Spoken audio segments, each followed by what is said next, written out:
You're listening to the Capital Stack Podcast, brought to you by the BWE Arizona Team, bringing you the latest capital market and lender news for commercial real estate. I'm your host, Ryan Dentscheff. And now for the latest market news for the week of May 2nd. The Federal Reserve approved a rare half-percentage interest rate increase and announced plans to shrink its $9 trillion asset portfolio starting next month in an effort to reduce inflation, which is running at a 4-decade high. This announcement came after a 2-day federal policy meeting this week and marks the most aggressive federal tightening of monetary policy at one meeting in decades.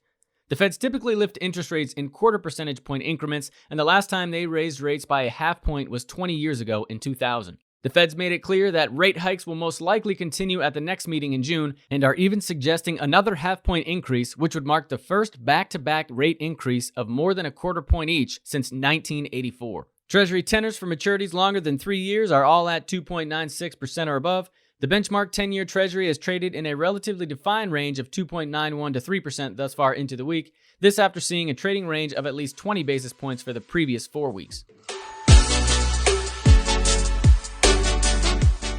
Now for up-to-date lender news, kicking off with life companies. Lenders are taking inventory as they approach the mid-year mark and are providing indications on where they're close to reaching full allocations for certain buckets of capital.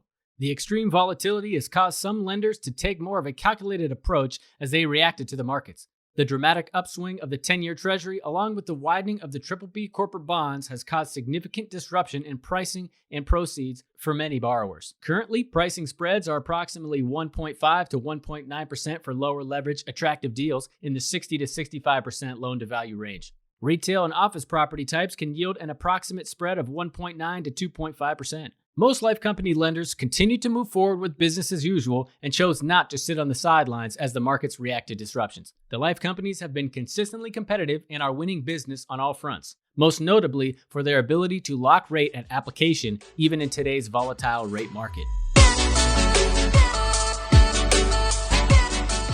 Switching now over to the agencies. Over the past week, the agencies have set pricing reductions to their grids, which has spurred an uptick in business. Although they continue to battle market distractions, Fannie and Freddie have been winning deals on structure.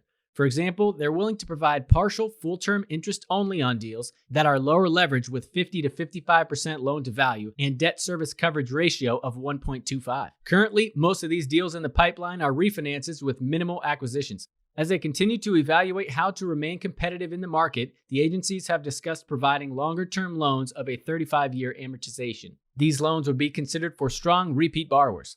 As always, mission-driven and affordable remain a high priority for both Fannie and Freddie and will receive the most pricing reductions. And now we'll round out this week's lender news with commercial-backed securities.